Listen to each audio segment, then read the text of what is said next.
บายดีพี่น้องปัจจุบันทุกคนสบายดีFCทุกท่านพี่น้องนี่เขาห้าครอบครัวบาสโลพี่น้องเฮ้ยอาการกะโอ้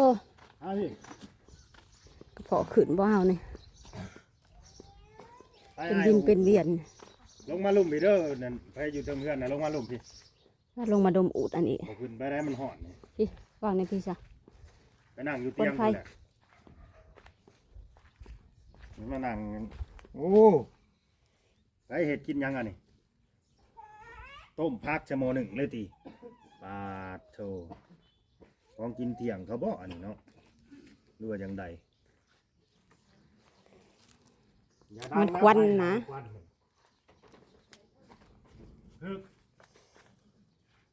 สบายดีเอาบ่ได้ไปนาแซงบอกมื้อนี่สบายดีสบายดีเดี๋ยวอยู่ครบบ่ครบแล้วต้องมาหมอนั่นใช่มั้ยเนาะพวกก็เป็นวินเลยพวกคิวอันนี้เด้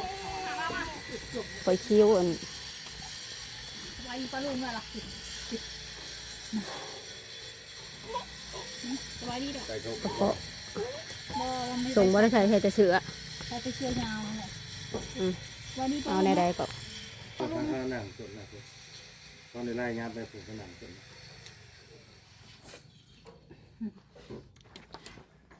สบายดีผมมัวสบายจะไหนครับจ้ะยังเดี๋ยวให้คลิปหนึ่งต่างหากนะตะโกอ้าฮ่าเหรอเอาหัวไปโดนนะโหลดมอนี่โอนอะไรมันอยากลองจีอ่ะมันอยากลองหัวมันแข็งเดี่ยวเดี่ยวขาดตัวเจ็บบอกมองหาในบ้านตัวแหกแล้วไปดึงไปหยาดนะมันทิ่ของมันทิ่ไปหยาดเดี่ยวป่ะจากหมาจังเลยดึงออกนั่นเลยมะขามบ่จักมุกในมะขามบ่กินข้าวแล้วบ่เนี่ยกินแล้วข้าวเที่ยงเด้แล้วยังว่างได้ถือพามือน้องได้อย่างน้อยฮะบ่าวสโลไว้มือนั้นมันยังอยากเตะบ่แห้งนะ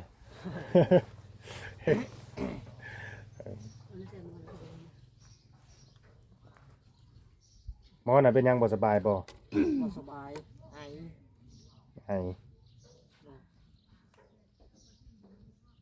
โอ้เป็นในไอจังมืออะไร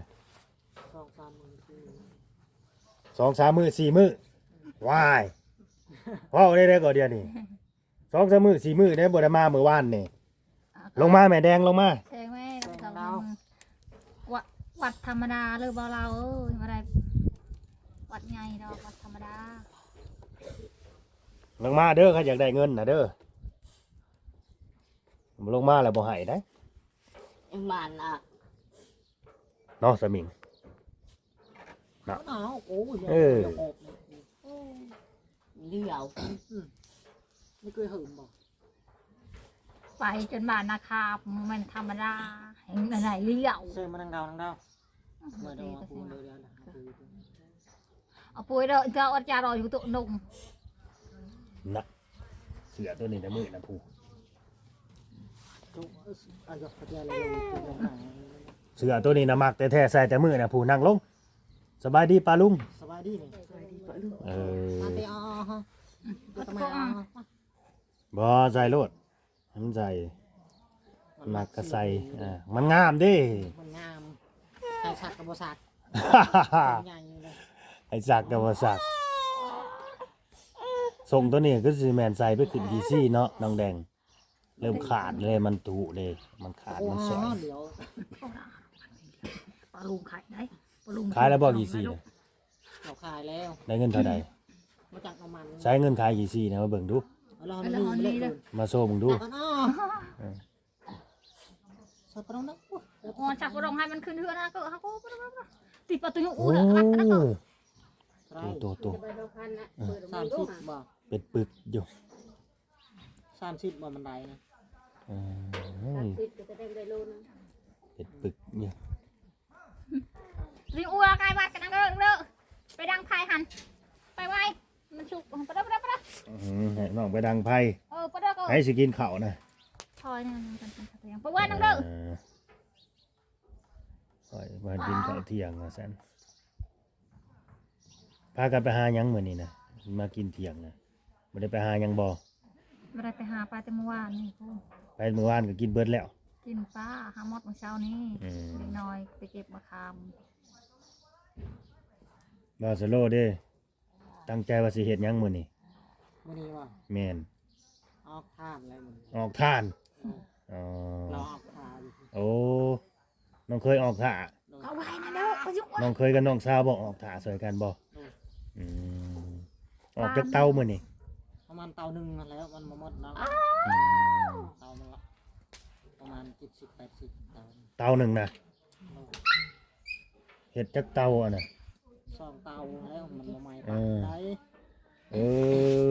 มันไหม้ปักแล้วบ่ได้เล สอง ย เตา งานใหม่เบิดเนาะโอ้เตาใหญ่เด้สะได้7-80 ดี สอ แล้ว ด เป็นวัดนะเราละ ทางก็มันจะเป็นราคานะ ยังข่อยก็ยังบ่ได้ดีคือกัน เป็นวัดขนาดอะไรเลยไก่ก็ตายเมื่อวานนี้ไปเผาทิมเลย ไก่ หนึ่งเลย ไก่ติดภาคบ่ ทุกภาคคอยทุก อ๋อ เสียดายไก่ปุจุกมีแต่ แสดงว่ามันเริ่มตายแล้วเนาะ ตาย เป็ดไก่แถวนี้ ชอบซับโตเลยไก่ขอสิหมดเลยลูก มันตายหลายก็กินมันเท่านั้นแหละเจ้าก็ตายข่อยก็ตาย คอยไปเผาทิมไปผูกป่าผูกหวาน จะได้เด้อมันตัวใหญ่ ตัวมันใหญ่โอ้ เอ้ามันตายเบิดในเดซะเห็นในซะคันว่าตายแต่ของเฮายังว่าเอาไปทิ่มยันหมู่ติดอันนี้เรือนอื่นก็ตายน้ำห้วยต้มมันเท่านั้นแหละ ตาย เคยกินอยู่บ่ไก่ตายผัก อะไร บ่เคยกิน ไม่กระได้ เขามีดีปะ ไปเผา บ่เคยจักเทื่อเนาะอันนี้เคยได้แต่กี้แต่ยังน้อยนี่เคยกินอยู่มันหักบ่แซ่บดอกที่มันเป็นแนวใดซีดแหล่ๆดำๆซีดซ้ำๆนะ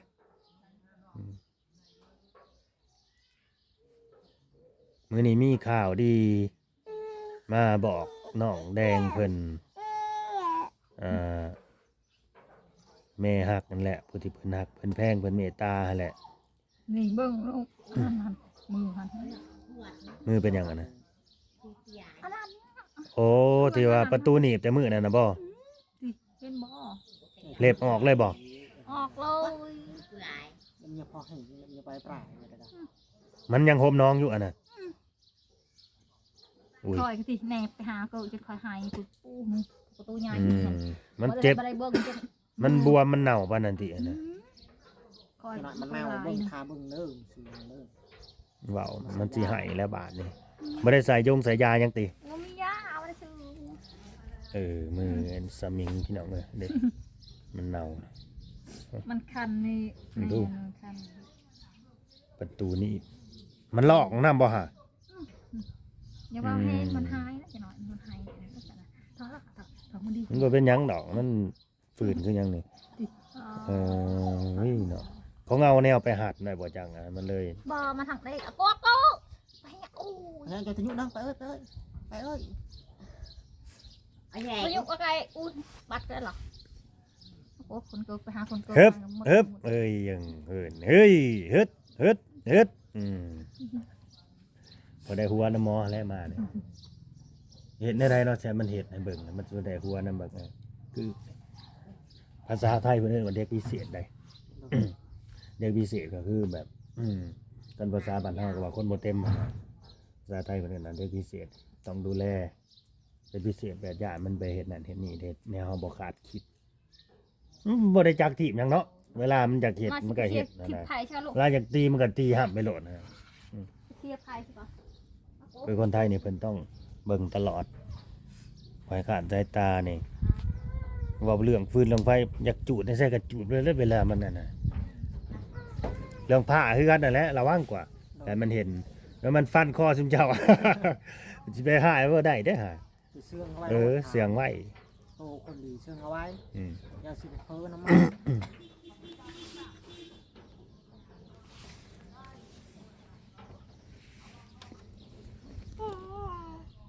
มันโต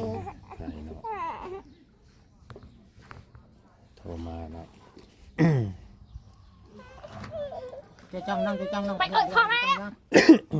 ไปเอ้ยเคยตีราชนัดโกนกันไงไป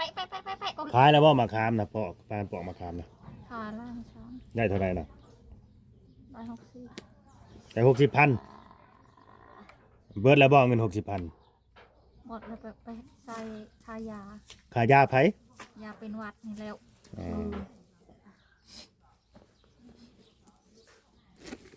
เอาเงินให้น้องแดงก่อนเงินแม่เป็นฝากมาแม่เป็นฝากมาให้น้องแดงครับ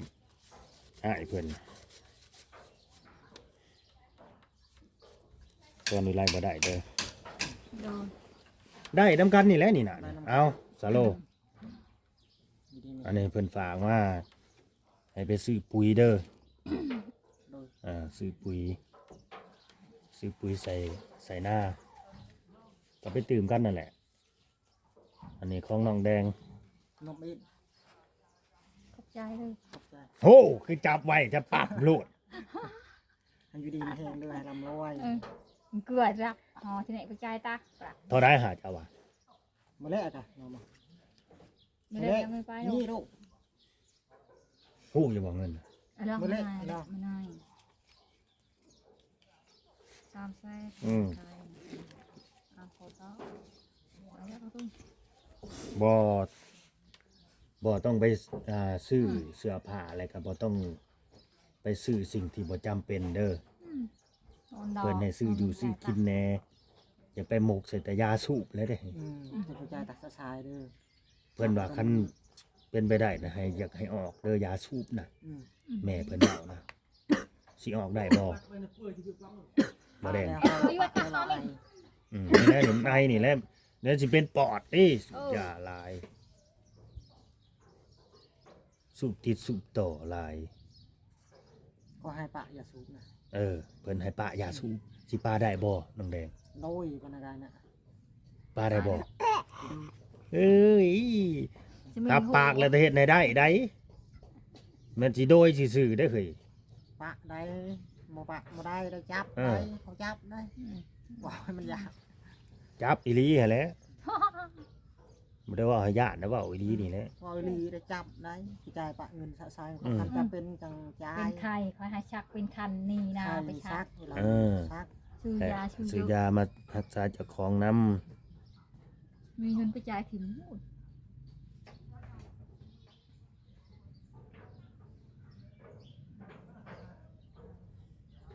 อันนั้นก็เพิ่นสนับสนุนนั่นปุ๋ยใส่หน้า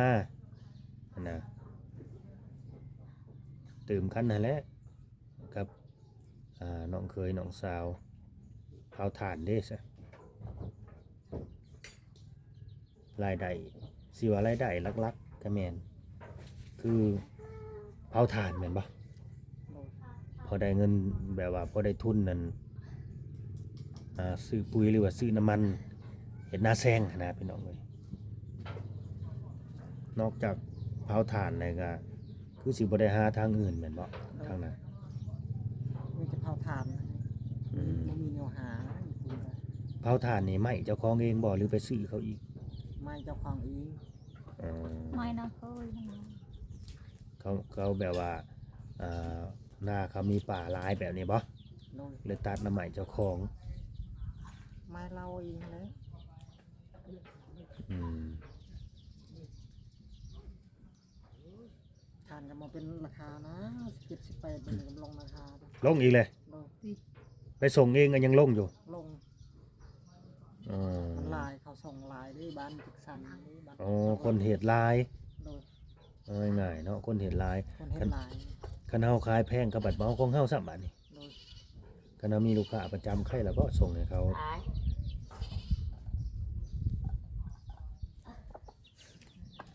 อืม อยากนอนเลยเดินเนี่ยป้าขึ้นหน่อยลูกป้า น้องพันนอนเว้นบ่ ให้มาทันนอน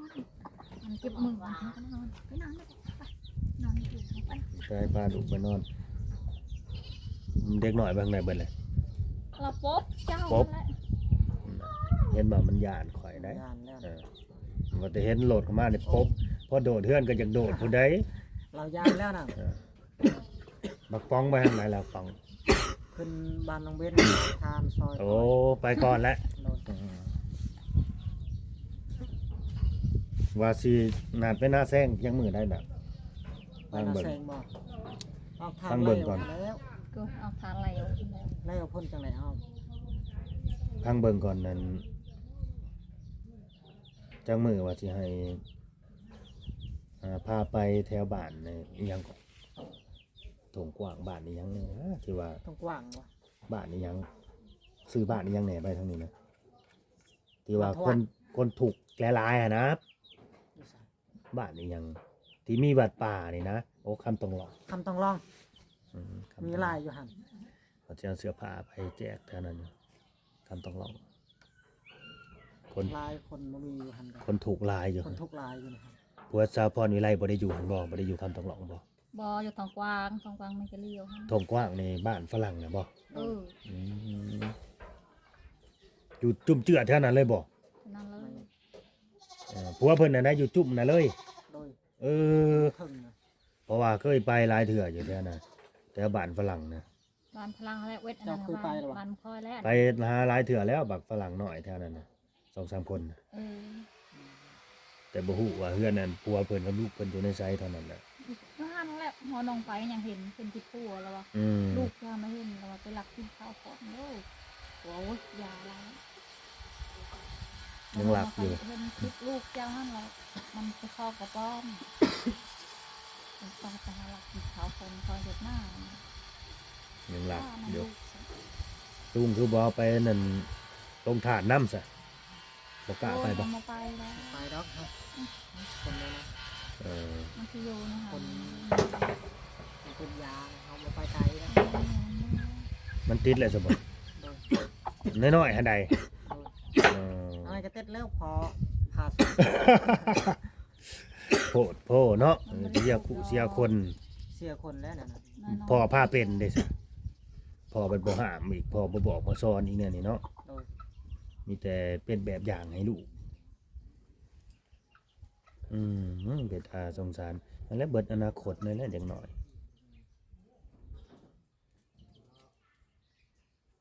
สร้างเป็น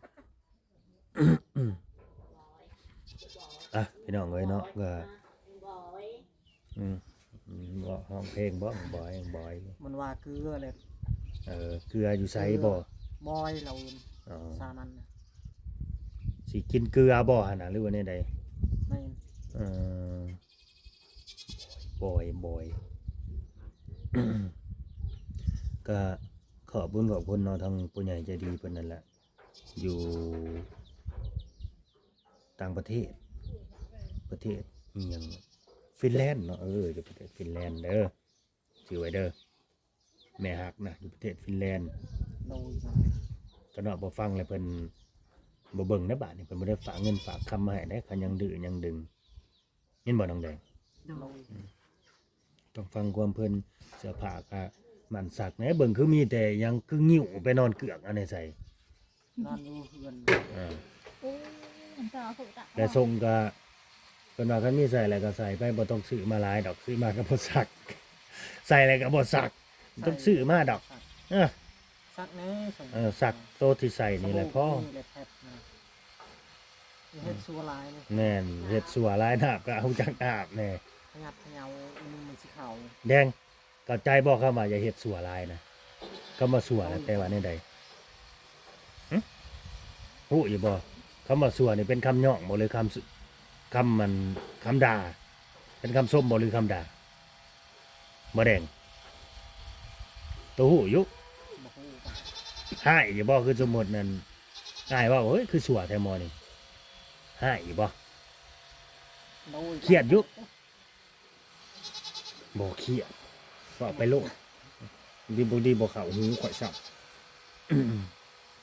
ว่าบ่ฮู้ซะนะ แม่นบ่ฮู้ เขาก็มือเว้าเลยบอกเลยมันฟังความตั้งมันคือเอาได้เขาจะ บ่ฮู้ได้บางทีแบบ โอ้เห็ดกินยังมาเป็ด บ่ฮู้แล้วบ่ว่า ให้ซักเสื้อแล้วก็ซัก มันเป็น เสื้อมาเป็ด มันเป็นภาษาลาวเด้บางทีก็สิเว้าแบบอ่าน แม่เสื้อนั่น อ่านสักได้เลยว่าสั่นสักแล้วตัวยังสักบ่ถูกวิธีสักบ่เป็น แช่ไว้น้ำก่อนยังใส่สบู่นั่นต้องเอา บ่าวลาวก็เห็นคือกันแหละอาบน้ำมื้อน่ะ บ่เป็ด เอาไปเอามาอาบน้ำก็สิบ่เป็นบาดนี่ซักเสื้อผ้าก็คืออย่างที่เห็นนั่นแหละพี่น้องเอ้ยต้องคอยบอกตลอด พวกนี้คันแม่นว่า มีคนมาคุมนี่เป็นเบิดมีคนมาคุมแบบกำกับอะนะใส่มาตรการกฎทหารในอย่างน้อย แม่นบ่แดง ยกตัวอย่างคือให้บ่าวลาวมาคุมนี่ยันเป็นเบิดเห็นหยังกันเด้เอาใส่กฎทหารเด้ซะจะบ่เฮ็ดข่อยก็จัดการเจ้าอีหลีนี่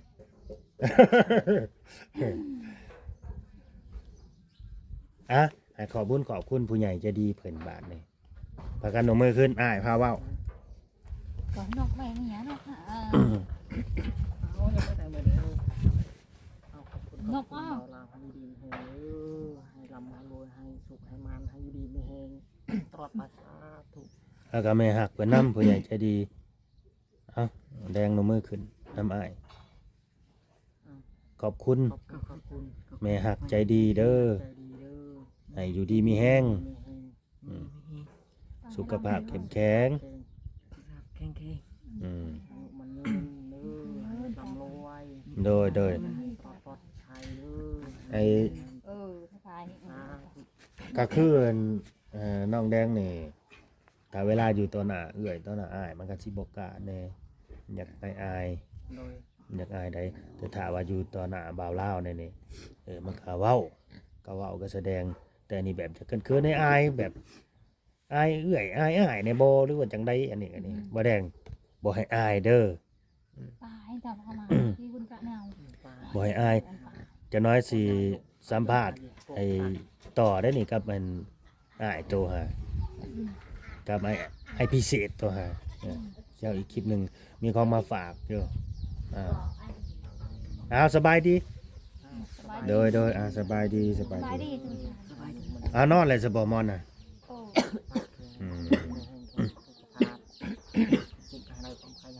อ้ สาธุ